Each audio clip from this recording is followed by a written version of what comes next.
berbagai topik menarik dikupas dalam dialog hari ini.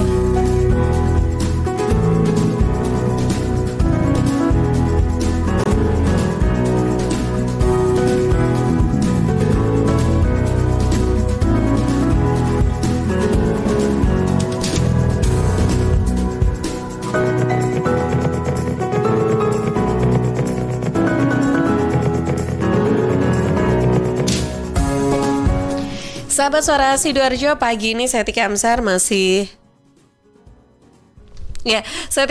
melanjutkan kebersamaan dengan Anda. Dan pagi ini setiap hari Sabtu pagi ya, jam 9 sampai jam 10 pagi kita akan berbincang di program Dialog IKUA Sahabat Kita. Kali ini kita akan berbincang tentang penerapan kebijakan larangan mudik Ramadan di era kenormalan baru. Dan sahabat, pagi ini kita akan berbincang bersama dengan narasumber kita dari IKAI, Ikatan Alumni Universitas Airlangga Sidoarjo, yang tersambung via Zoom bersama saya pagi hari ini.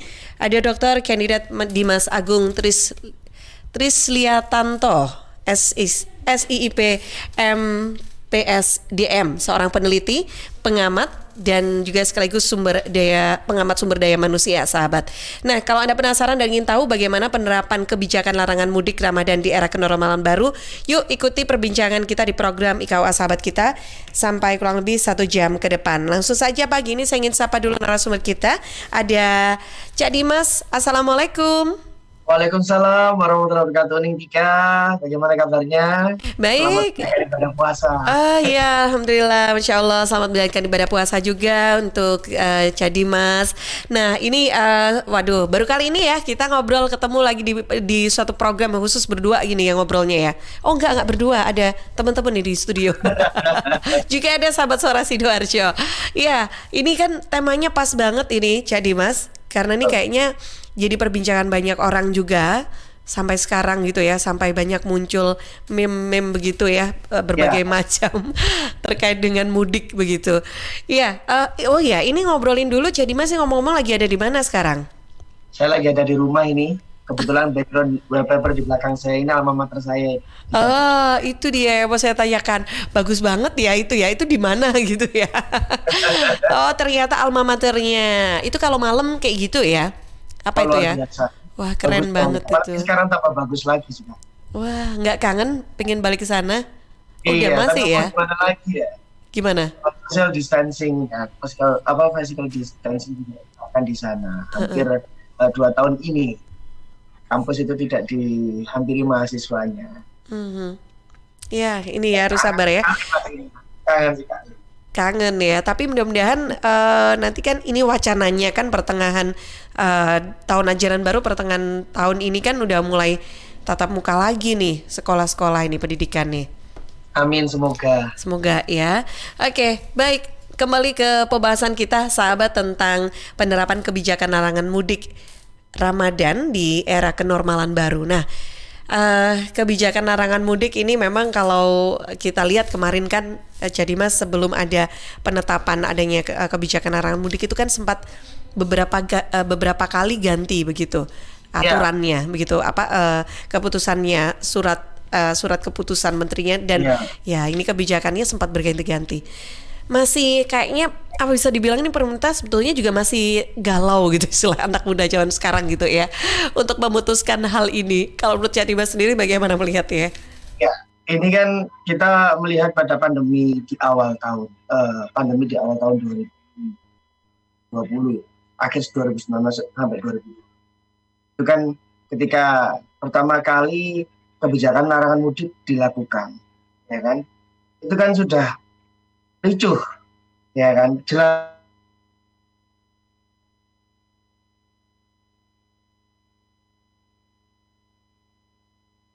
Oke, ya, jadi Mas terputus supaya Ricuh. Oke. Oh ya udah. Tapi masyarakat harus patuh. Oke. Jadi kalau kita melihat meruntut pada beberapa tahun yang lalu, ya kan, 2 tahun yang lalu lebih tepatnya, itu kita itu sudah dilema juga, masyarakat dilema, pemerintah dilema, karena karena adanya pandemik ini suatu tradisi itu banyak yang berubah. Ya, mudik ini kan tradisi, ya kan, budaya kita. Budaya mudik ketika Lebaran itu sudah sejak zaman dulu gitu. Bahkan saya belum lahir pun mudik itu sudah ada. Namun ketika saat ini global pandemi COVID ini menyerang di berbagai negara, jangankan untuk mudik, ya tugas negara pemerintah kalau punya tugas negara di luar pun atau diplomat pun itu juga tidak bisa balik ke negaranya. Jadi ya hal semacam ini yang menjadi dilema yang berujung pada polemik kebijakan. Namun mau bagaimanapun pemerintah harus tegas. Masyarakat Indonesia ini kan kalau diberi aturan biasanya dia resisten gitu loh, ya kan? Dia resisten, dia terkadang tidak menurut pada aturan itu, sehingga ya dicari-cari kelemahan-kelemahan dari peraturan itu. Contoh sederhana, ketika kebijakan larangan mudik itu diterapkan pada tanggal sekian, masyarakat ini bisa curi start. Ya, masyarakat bisa curi start untuk mudik duluan. Nah, nanti pulangnya itu nanti sebelum Lebaran, biasanya seperti itu. Nah, curi startnya seperti itu. Iya. Nah, bahkan ada nih jadi Mas yang saya tahu masyarakat itu kan merasa mudik nggak boleh, tapi kok berwisata boleh, tempat-tempat wisata dibuka gitu. Ya sudahlah saya misalkan saya mau ke kota A nih, saya niatnya rekreasi nih ke tempat wisata, tapi karena kebetulan itu juga kampung halaman sekalian mudik gitu, sekalian pulang ke rumah. Itu strategi ya. Iya. Saya bilang itu masyarakat ini sekarang ini sudah sangat cerdas sekali ya dalam memahami suatu kebijakan yang diterapkan oleh pemerintah. Kan PSBB sudah dituruti. Ya, dalam macam kebijakan pemerintah terkait dengan kemaslahatan masyarakat Indonesia itu sudah betul-betul dilaksanakan dan diterapkan dengan baik. Namun ketika ada kontroversi mengenai duo kebijakan ini, di mana mudik dilarang, kebijakan itu sudah diterapkan, sedangkan sektor pariwisata itu dibuka. Potensi yang ada itu juga harus dikelola saat ini juga untuk menambah investasi pendapatan di daerah tersebut. Nah, kalau misalnya saya jadi masyarakat nih, kebetulan saya orang Jogja, bapak saya lahir di Surabaya, kebetulan saya keturunan orang Jogja. Kalau misalnya saya mau ke Jogja, ya menikmati pantai Parangtritis, Borobudur dan lain sebagainya, masa logikanya satu hari saya harus balik. Kalau sektor pariwisata itu, ya 1 hari, 2 hari, ibaratnya kalau kita nginepnya di hotel, bukan di rumah saudara. Kan bukan di rumah saudara. Kalau mudik itu kan ya strategi kita, kalau mau deket-deket Malang misalnya, kita dari Sidoarjo mau ke Malang, kebetulan ada saudara kita di sana di Malang. Kalau mau mampir tidak apa-apa nginep, yang kemungkinan itulah bedanya mudik sama melancong, itu hanya nginepnya berapa hari. Kalau mudik itu kan rentang waktunya panjang. Iya, agak lama ya. Pasti lama. Dan itu juga kontroversi dengan kebijakan yang kemarin diterapkan ketika Hari Raya Agama Lain. Iya. Di Hari Raya Agama Lain itu kan cuma 1 hari, 2 hari, ya kan? Sedangkan kalau mudik itu meskipun tanggal merahnya itu ada 2, ya kan? Tanggal merahnya ada 2, hari A dan hari B. Namun rentang waktunya itu bisa 1 minggu, 2 minggu. Nah, hal inilah yang mengkhawatirkan pemerintah bagaimana bisa membatasi pergerakan massa ya yang segitu banyaknya. Kita kan juga tidak tahu orang sudah divaksin atau belum vaksin, ya kan, kecuali kalau petugas di terminal bandara, ya kan, itu tahu dari surat-suratnya. Nah, kita yang Anda sudah vaksin apa belum, masa ditanya kayak gitu. Nah, itulah yang akhirnya dicetuskan adanya larangan mudik seperti itu dari pemerintah itu sendiri melalui kebijakan adendum yang kemarin sudah kita lihat bersama. Sedangkan kalau pariwisata itu bedanya sedikit, sama-sama berkumpul, tapi bedanya di situ masih orang sadar diri untuk jaga jarak, ya kan, jaga jarak agar tidak misalnya dia takut tertular corona, ada orang bersin, ada orang batuk, terus dia takut. Nah, dia bisa jaga jarak agak jauh berapa meter di situ. Dan memang meskipun jangankan kita yang mau ke mana, ke mall saja, ya kan, ke mall saja itu, wah, ramenya sekarang luar biasa, apalagi menjelang buka puasa bersama. Yang dulunya kebijakan itu diterapkan hanya boleh take away ya, atau drive thru. Sekarang tidak apa-apa, asal tetap menerapkan protokol kesehatan dengan baik. Nah, seperti itu nih. Nah, Mas Dimas, kalau kita melihat dari sisi yang lain ya, ini sisi budaya. Sebetulnya mudik ini kan memang sudah menjadi sebuah budaya begitu ya dari masyarakat dari zaman dulu gitu. Yang saya tahu kan memang selalu kalau sudah mau jelang Ramadan itu sudah mulai, bahkan bukan hanya selama 1 bulan proses ibadah puasa Ramadannya aja, tapi persiapan untuk ya itu tadi mudik untuk Lebaran semuanya itu kan menjadi sebuah tradisi yang sudah sepertinya mengakar begitu pada masyarakat kita. Nah, inilah sebetulnya yang menjadi sebuah tantangan antara sebetulnya bagaimana pemerintah ini bisa menerapkan kebijakan untuk kembali lagi ya, tujuannya memang bagus untuk menekan penyebaran COVID, tapi dihadapkan di sebuah tradisi yang rasanya ini kan sulit banget begitu untuk dikikis gitu. Apa nggak sebaiknya ada sedikit kelonggaran begitu kebijakannya? Tapi kok yang kita lihat sekarang justru ada ditambah lagi nih. Ada ditambah lagi untuk bukan hanya larangan mudik, tapi ada istilahnya pengetatan gitu loh di beberapa harinya gitu. Gimana Mas Dimas? Betul. Ya, itulah polemik budaya kita yang berbenturan dengan pandemi COVID. Kan kalau kemarin pemerintah sudah mengumumkan era kenormalan baru, ya harusnya dengan adanya vaksinasi yang sekarang sudah mengglobal ya di berbagai penjuru negeri, itu membuat pemerintah juga semakin mawas. Karena gini, pemerintah tahu masyarakat Indonesia terkadang juga berpikir efek samping dari vaksin, sehingga orang tidak mau vaksin, kan? Sedangkan yang lain karena takut dengan corona maka dia vaksin.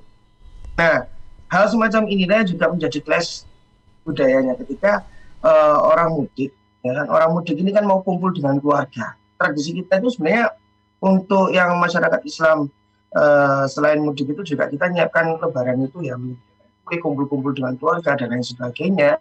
Ya, dan itu satu keluarga dalam satu daerah misalnya satu Surabaya itu diadakan pengetatan juga di RT RW kan, yang selama ini memang belum disonding ya kan, tapi pastinya akan ada pengetatan di situ karena penekanan penyebaran COVID di Indonesia ini pemerintah punya target untuk membuat grafiknya itu landai turun terus, jadi jangan sampai naik lagi. Karena kita tahu kemarin mungkin kita sudah dengar ya di India ya, kemarin ada gelombang tsunami COVID ya, karena datangnya masyarakat dari berbagai maupun dari luar India datang ke Sungai Ganda dan terjadilah tsunami. Dan itu yang mengkhawatirkan juga, jangan-jangan kalau nanti mudik atau orang melaksanakan budaya Lebaran itu malah meningkatkan grafik kasus yang terjadi, kasus COVID yang terjadi. Nah, pemerintah mau tidak mau harus bersikap tegas dalam memberikan aturan yang ketat seperti itu. Ya kan? Sebenarnya kalau saya lihat memang ketat sekali di adendum itu. Ya kan, kita lihat sendiri. Itu harus, apalagi namanya itu bukan individu atau orang, melainkan pelaku. Ya kan? Pelaku artinya orang yang benar-benar melakukan hal tersebut. Bahasanya pelaku itu istilahnya jadi lebih keras lagi itu ya.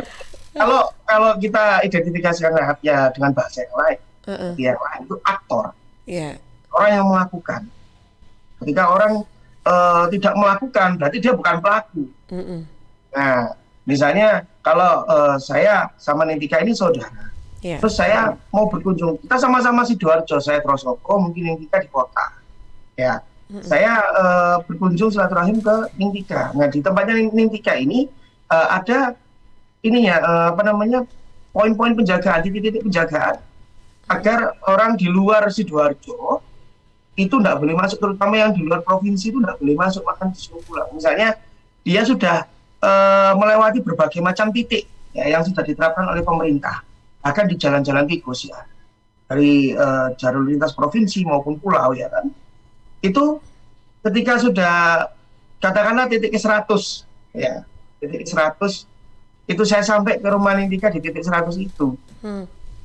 Saya punya saudara di sini, Bapak rumahnya di mana? Saya di Trosobo. Loh Pak, kalau bisa jangan, tapi sebentar ya Pak, nggak apa-apa kalau cuma sebentar. Tapi nanti kalau bisa usahakan, nah, kayak gitu. Ada pemberitahuan juga. Pemberitahuan bahwa tidak boleh singgah lama-lama. Jadi mungkin 1 jam 2 jam harus pulang. Tapi kalau yang dari, misalnya saya dari Jogja, ya kan, soal ke Nindika, Pak dari mana? Dilihat platnya saja sudah AB. Wah sudah, silakan Pak, balik kanan gerak. Sudah balik kanan kita. Oh, gimana? Ketahuan. Kecuali kalau mobilnya diparkir tempat yang jauh, kita jalan kaki. Bapak dari mana? Saya tinggal bilang, saya dari Candi Pak.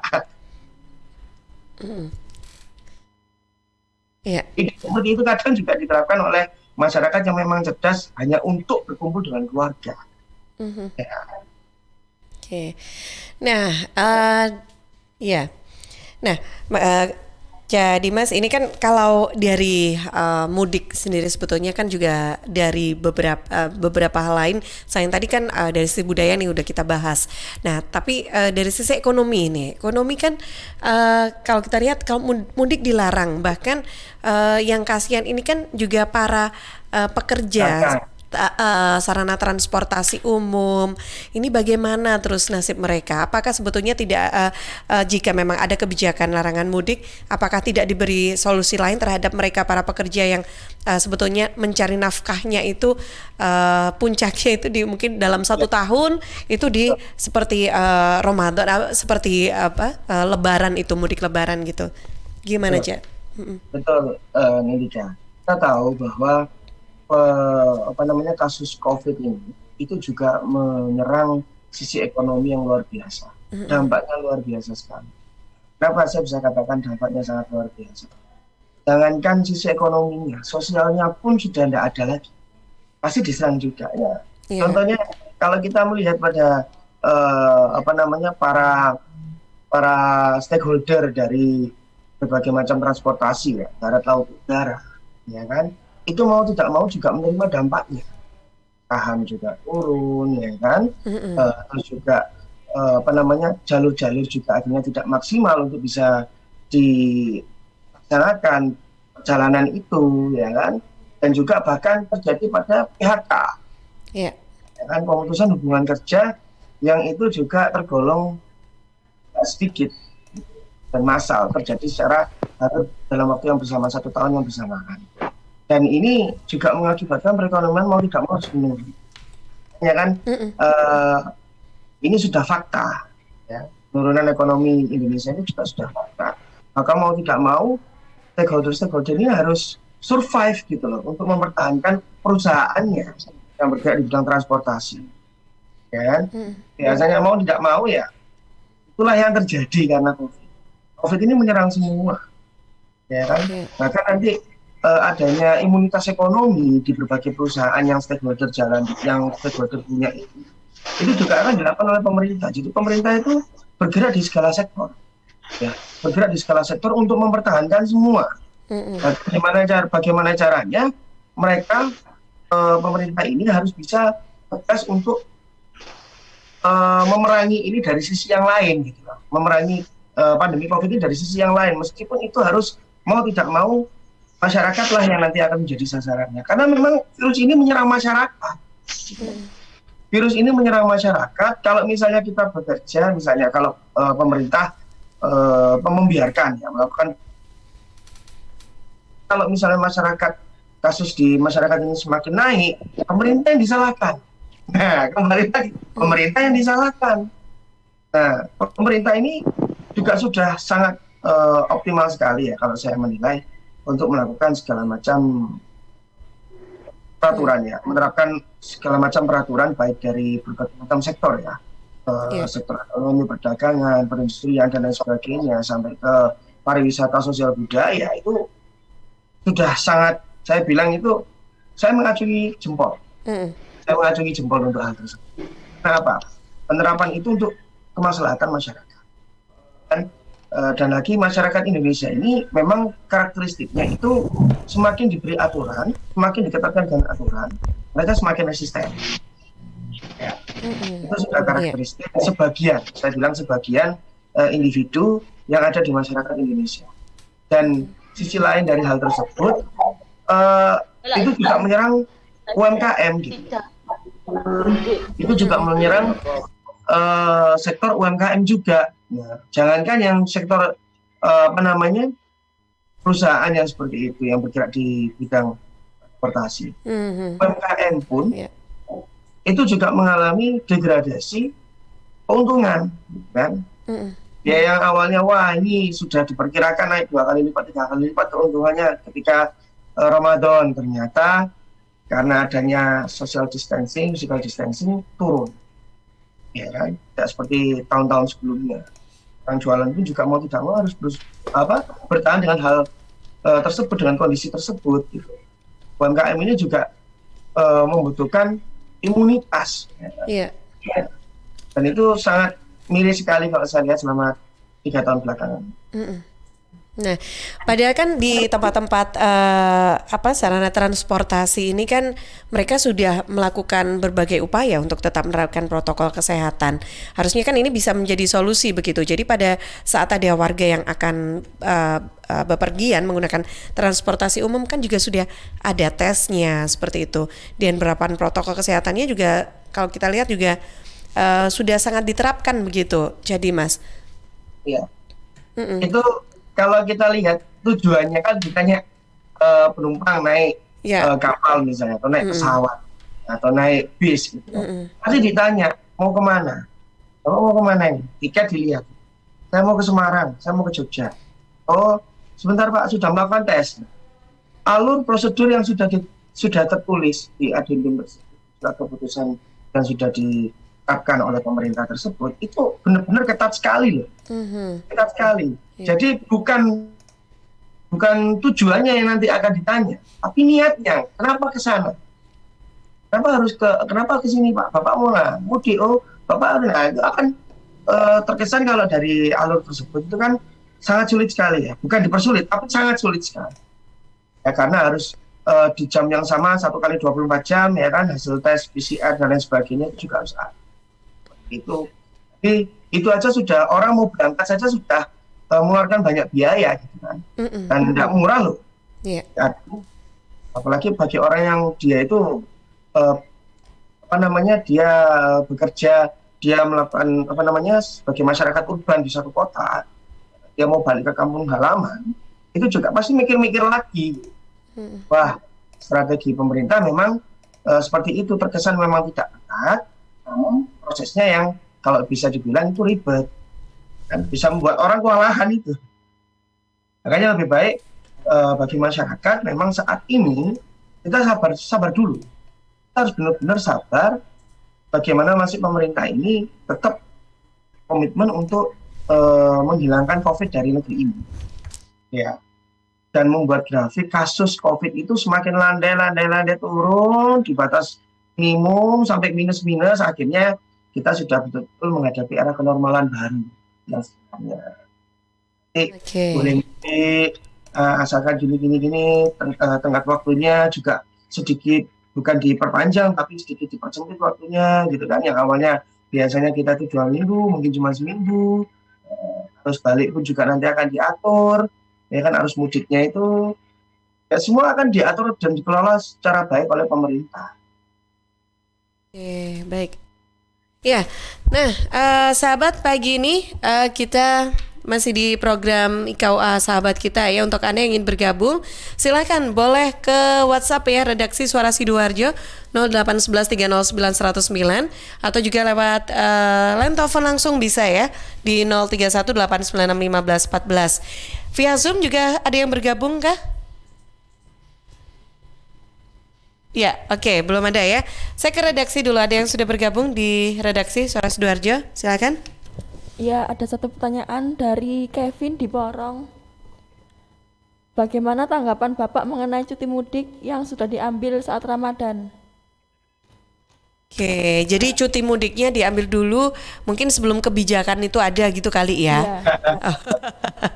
Iya. Iya. Oh iya, saya kemarin sempat ngobrol sama temen di PDAM juga kayak gitu. Sudah ngambil cuti udah jauh-jauh hari nih. Ngebayangin udah boleh mudik. Pertanyaan ini pasti muncul. Nah, itu dia. Aduh, gimana nih? Aduh, Kak Ocha, Dimas ada solusi nggak sih kalau sudah seperti itu? Ya, ini kan sama seperti tahun lalu ya. Mm-mm. Cuti mudik itu kan hak pegawai, hak kerja. Cuti itu hak pekerja yang memang harus diambil di waktu-waktu tertentu yang ditentukan oleh perusahaan, ya kan? Dan selama dia sudah kontrak dengan perusahaan atau ya kan, bahwa cuti mudik ini merupakan hak dia mau nggak mau dia ambil. Nggak mungkin kan menjelang Lebaran perusahaan masih buka, ya nonsens itu. Yeah. Nah, yang kedua, memang cuti Lebaran ini seperti tahun-tahun sebelumnya, 2 tahun yang lalu juga diambil. Tapi mudiknya yang nggak boleh. Bedakan antara cuti di hari Lebaran dengan mudik. Memang saling berkaitan. Tapi ketika sudah pemerintah memotong dengan kebijakan yang sudah diterapkan kemarin, maka yang dilakukan adalah ketika sudah melakukan cuti Lebaran adalah diam di rumah. Berkumpul keluarga inti, kalau misalnya memang ada yang belum berkeluarga, ya mau tidak mau dengan tetangga atau teman-teman sepermainannya gitu. Untuk kita bersama, ya makan biasanya penyetan bareng-bareng gitu ya. Atau di warkop. Warkop aja sekarang sudah agak bebas. Tidak seketat yang dulu yang setiap malam harus dirazia gitu kan. Ya itu loh. Sekarang mereka aja jam 10, jam 11 sudah banyak yang tutup. Karena memang sadar bahwa peraturan yang diterapkan oleh pemerintah itu lama-lama membuat mereka itu patuh. Buat mereka juga semakin tahu akan disiplin terhadap bahayanya penularan COVID ini. Dan ketika karyawannya yang sudah melakukan cuti, sudah mengambil cuti lebarannya, hanya itu kalau lebaran kita hanya di tanggalan itu merahnya itu 2, ya kita tambahan 1 atau 2. Dan mereka mau nggak mau ya itu ya mau tujuannya ya kalau memang nggak mau di rumah ya melancong ke tempat-tempat wisata, ya kan, refreshing dan lain sebagainya. Atau juga THR juga cair kan. Yang cair maksudnya. Yang cair. Saya mohon maaf. Oke, baik sahabat Suara Sidoarjo, silakan untuk Anda yang lainnya yang ingin bergabung pagi ini. Kita masih membahas ya tentang penerapan kebijakan larangan mudik Ramadan di era kenormalan baru. Silakan saya tunggu Anda, saya jeda dulu sebentar untuk beberapa informasi yang akan lewat berikut ini. Suara Sidoarjo, lembaga penyiaran publik lokal pemerintah Kabupaten Sidoarjo. Gue dapat dari grup sebelah nih. Katanya vaksin COVID-19 itu... Iya. Aku tahu dari temennya temenku punya temen. Nah, kita sebarin aja ke 10 grup. Kita lihat. Udah.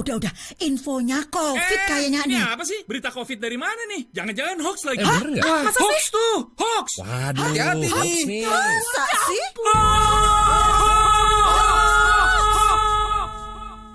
Selain virus yang mengancam, ada bahaya lain yang mengintai, yang memicu kebingungan, menghapus rasa percaya, membunuh optimisme, membangun rasa curiga. Ribuan hoax yang beredar menghambat penanggulangan pandemi. Stop hoax dari sekarang. Tahan, saring sebelum sebar. Kalau dapat informasi, tahan dahulu. Cek di www.hoax.infovaksin.id baru disebar. Dipersembahkan Kominfo dan Komite Penanganan COVID-19 dan Pemulihan Ekonomi Nasional. Kesehatan pulih, ekonomi bangkit. Serta Indonesia Persada ID untuk menyiarkan baik. Lihat nih Jeng, Cheers punya kemasan baru 230 ml. Wah, imut ya? Iya dong Jeng, bentuknya yang kecil dan seksi, gampang banget dibawa kemanapun dan kapanpun. Wah iya, bisa muat nih di tas tangan, taruh di kotak makan si adek, dan gampang juga ya dibawa pas jogging. Bener, dan di musim virus kayak gini kita juga harus rutin minum air putih Jeng. Cheers Alkaline ini punya kandungan pH yang tinggi sampai 8,5. Jadi daya tahan tubuh kita lebih terjaga dan melindungi kita dari virus sampai sampai resiko kanker. Nah, buat konsumsi di rumah atau di kantor, ada kemasan galon juga, Jeng, yang 20 liter.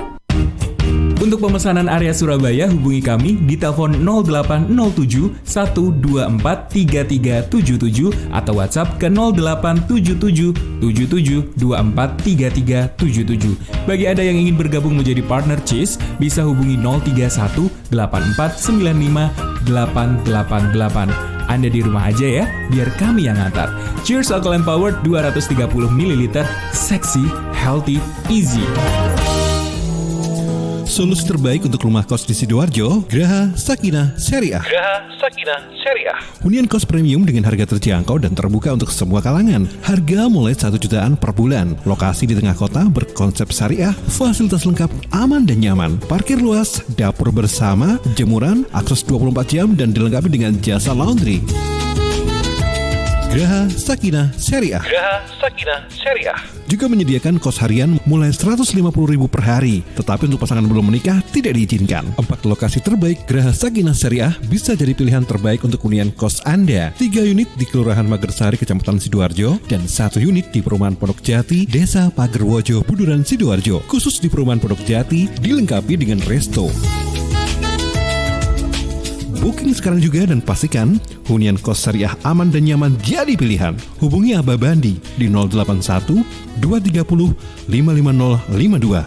081 230 55052. Sahabat buka dan sahur tidak perlu repot. Ada Damar Ayam Madu. Tersedia macam-macam ayam bakar, ayam geprek madu, juga menyediakan ayam panggang bumbu rujak. Dapatkan sensasi ngunyah bikin nagih. Damar Ayam Madu sudah tersedia sambal cocol yang rasanya pecah di mulut. Apalagi untuk pecinta pedas, dijamin bikin lidah nagih untuk ngunyah terus. Untuk sambal bisa request tidak pedas. Untuk yang di luar kota bisa pesan ayam bakar frozen dan sudah termasuk ayam bakar, bumbu bakar, dan sambalnya. Damar Ayam Madu sudah bisa dipesan secara online untuk delivery order. Info lengkap hubungi 0821 3175 5026. Follow juga Instagram di @damarayamadu. Damar Ayam Madu, rasanya bikin nagih. Timur, piye kabare? Muga-muga kabeh apik ya. Saya Via Valen mau mengajak kita semua untuk tetap jaga kesehatan di tengah pandemi. Yuk ikut gerakan pakai masker dan tetap ikuti anjuran pemerintah. Dengan cara tetap jaga jarak, sering cuci tangan pakai sabun, hindari keramaian, dan pakai masker kalau keluar rumah. Yuk jaga kesehatan karena banyak orang tersayang yang ingin terus bersamamu. Bersama, kita lawan COVID-19 dengan terus mengingatkan hal-hal baik. Masih banyak banget saudara kita yang belum paham betapa bahayanya COVID-19. Oleh sebab itu, penting untuk kita saling mengingatkan. Semoga kita semua selalu sehat dan tetap produktif di kala pandemi. Ingat, ojo lali nggawe masker ya.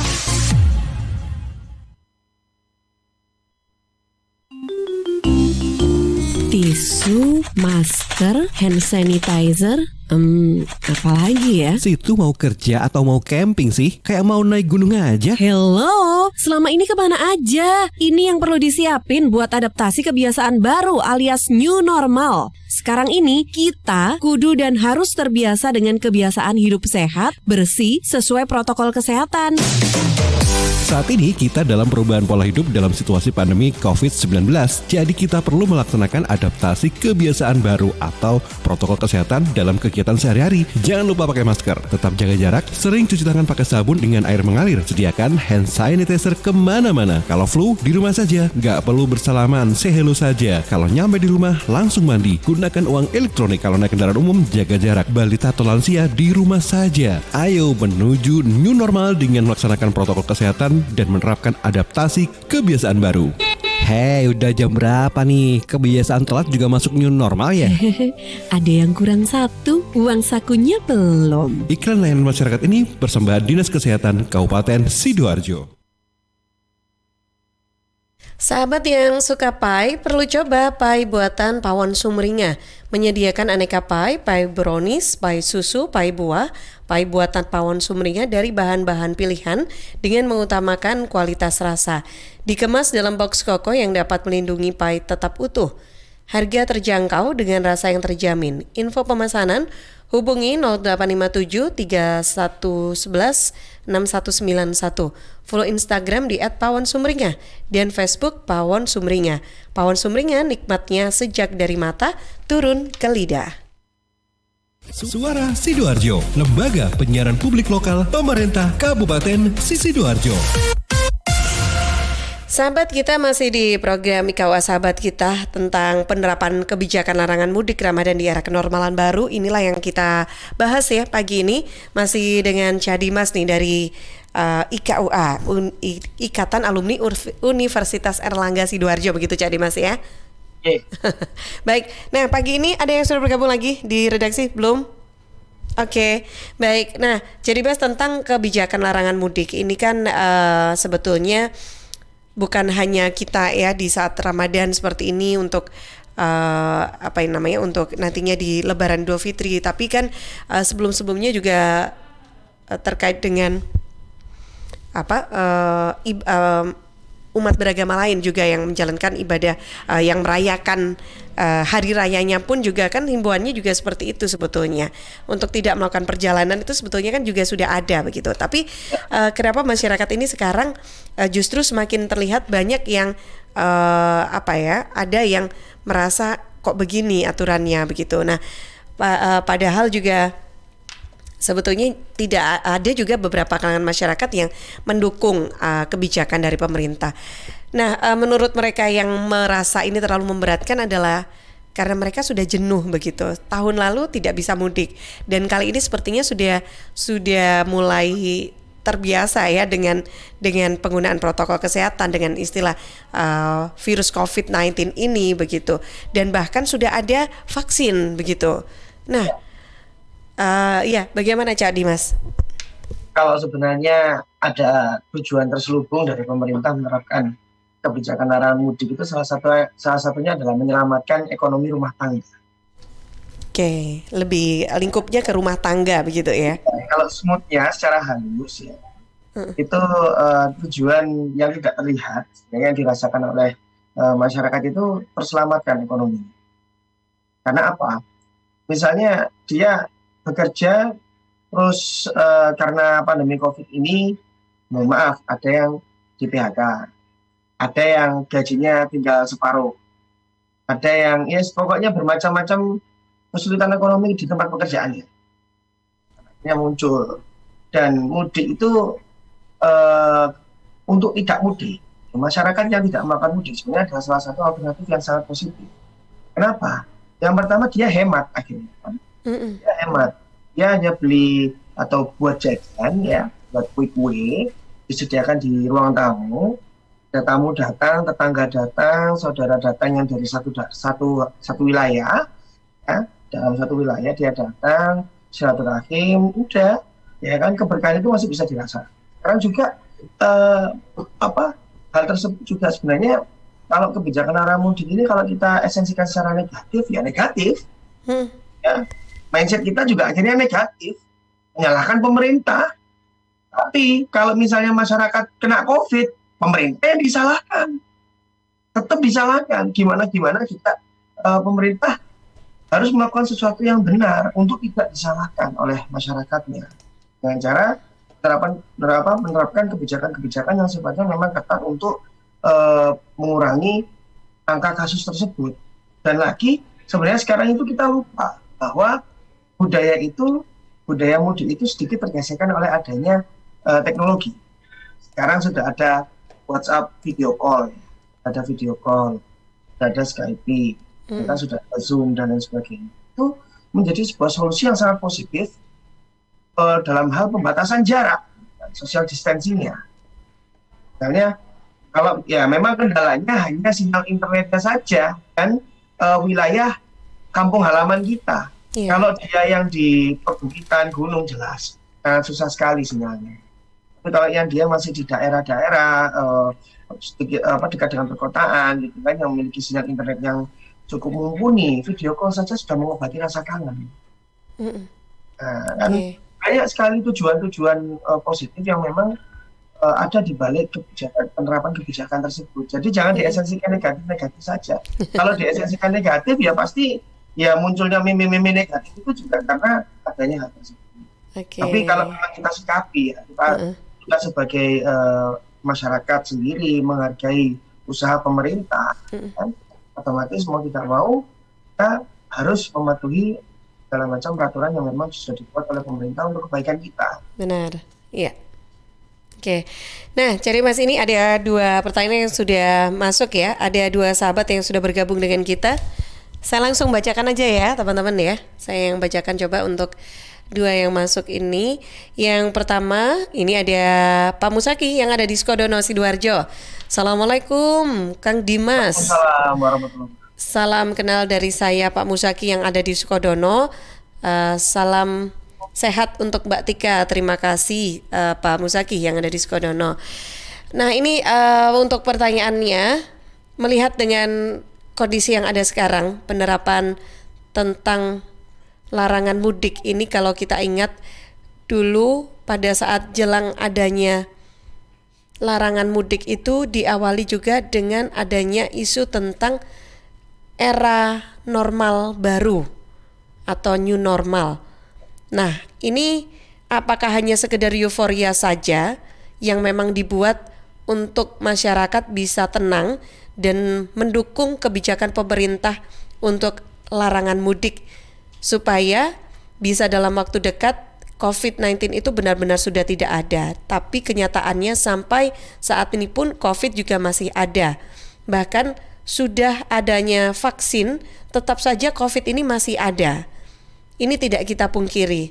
Bagaimana menurut Kang Dimas? Mohon izin untuk ikut urun rembuk di sini. Terima kasih.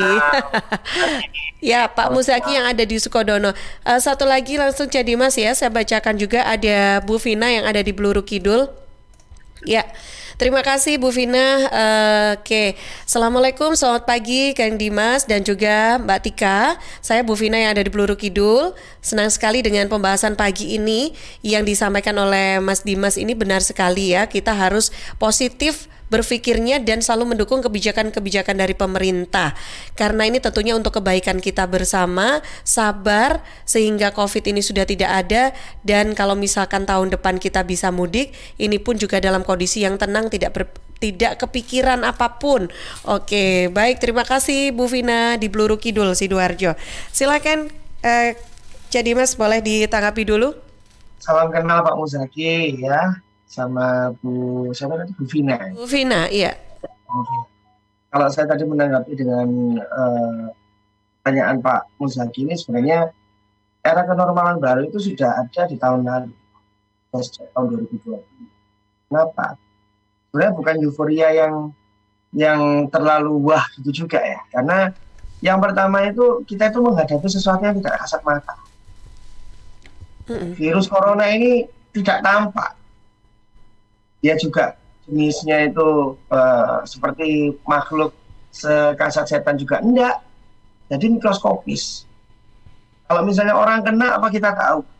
Kita hanya tahu dari gejalanya, gejala yang sudah diinformasikan oleh Kementerian Kesehatan atau WHO. Kan? Dan lagi untuk libur larangan mudik itu, kalau yang tahun lalu, 2 tahun yang lalu, kita lihat 2 tahun lalu 2019 kan memang belum ada persiapannya matang. Kalau yang tahun lalu ya. Betul. Jadi nanti kita juga lihat dari grafik peningkatan penerapan kebijakan yang sudah dilakukan oleh pemerintah terhadap kepatuhan masyarakat. Itu apakah semakin naik atau semakin turun? Kalau misalnya hal tersebut berdampak positif signifikan dan naik, maka bisa dipastikan kasus angka COVID itu menurun. Sebaliknya, kalau misalnya penerapan kebijakan pemerintah ini terhadap larangan apapun ya, terhadap kepatuhan masyarakat itu yang tidak signifikan, bahkan terkesan negatif ya kan, kita terkesan adalah meremehkan lah ya. Akhirnya apa? Angka kasus COVID akan semakin tinggi ya. Banyak pelajaran dari berbagai negara lain yang kita lihat kasus-kasusnya. Karena apa? Masyarakat yang tidak peduli. Ya. Coba kita lihat di berbagai negara itu ya, negara-negara yang maju di restorannya yang tidak menerapkan. Kita kalau yang ada yang menerapkan ya protokol kesehatan, yang tidak menerapkan protokol kesehatan artinya salah satunya adalah pembatasan jaraknya, social distancing. Ada yang tidak menerapkan social distancing, yang menerapkan, ya kan? Kita lihat bedanya apa sih? Dua restoran ini kok masih tetap diperbolehkan beroperasi. Harusnya yang tidak melakukan social distancing ini yang mendapatkan teguran dari pemerintah, tapi mereka tidak melakukan itu. Memakai masker, ada hand sanitizer dan lain sebagainya itu sudah disediakan. Tapi kalau masyarakat kita kan enggak. Kita itu nyediakan sendiri. Masker nyediakan sendiri, ya kan? Ngetok sendiri. Hand sanitizer dibawa kemana-mana. Saking apa? Saking takutnya. Tapi ada juga masyarakat yang tidak. Yang percaya bahwa saya ini sehat. Sugestinya ini saya ini sehat. Nah, terus kalau orang mau kita lawan dengan orang yang punya sugesti seperti itu, ya bodoh. Yang sudah diberikan aturan untuk hal-hal yang positif dan ini juga demi kebaikan kita, tapi ternyata Anda resisten, Anda melawan. Ya Anda nanti akan menerima dampaknya sendiri. Gitu. Sama terhadap larangan mudik ini. Larangan mudik ini seperti yang saya katakan tadi, kalau kita definisikan secara negatif, ya mindset kita, persepsi kita ya negatif. Terus akhirnya akan berpikir hal-hal yang buruk terhadap pemerintah. Kita jadi tidak patuh, kita jadi tidak disiplin, kita merugikan orang lain dalam hal itu. Ya kan, kita bahkan malah memprovokasi orang lain. Ya kan, tapi beda bagi mereka yang berpikir jernih, positif, bahwasanya aturan ini dimunculkan untuk kebaikan kita, untuk menurunkan angka kasus COVID, ya kan, di suatu daerah, bahkan untuk Indonesia sendiri. Dan akhirnya apa? Kita akhirnya menjadi lebih disiplin, kemana-mana pakai masker, bawa hand sanitizer dan lain sebagainya. Bahkan tidak segan-segan untuk pakai sarung tangan plastik ya, untuk menghindari sentuhan terhadap barang-barang yang disentuh oleh orang lain, termasuk tombol lift, pintu masuk mall atau pintu masuk bank dan lain sebagainya. Akhirnya aturan itu sudah mendarah daging ke diri kita yang memang untuk mencegah penurunan COVID ini. Nah, kalau Pak siapa tadi namanya, Pak Zaki ya? Ya, Pak Muzaki ya. Pak Muzaki mencoba untuk membayangkan jadi orang yang seperti itu di kedua sisi. Ya, Pak Muzaki menuruti aturan pemerintah, kebaikan bersama, maka apa yang terjadi? Atau sebaliknya, jika Pak Muzaki resisten, apa yang terjadi? Gambaran-gambaran itu sebenarnya balik lagi ke diri kita. Kalau kita memang, mohon maaf, biasanya kita tidak melihat pada edukasi seseorang, ya kan? Oh itu nggak nurut kebijakan pemerintah itu karena dia memang nggak sekolah. Bukan seperti itu, enggak. Bukan seperti itu. Itu sudah pemikiran dari awal mindsetnya. Dan bagaimana pemerintah desa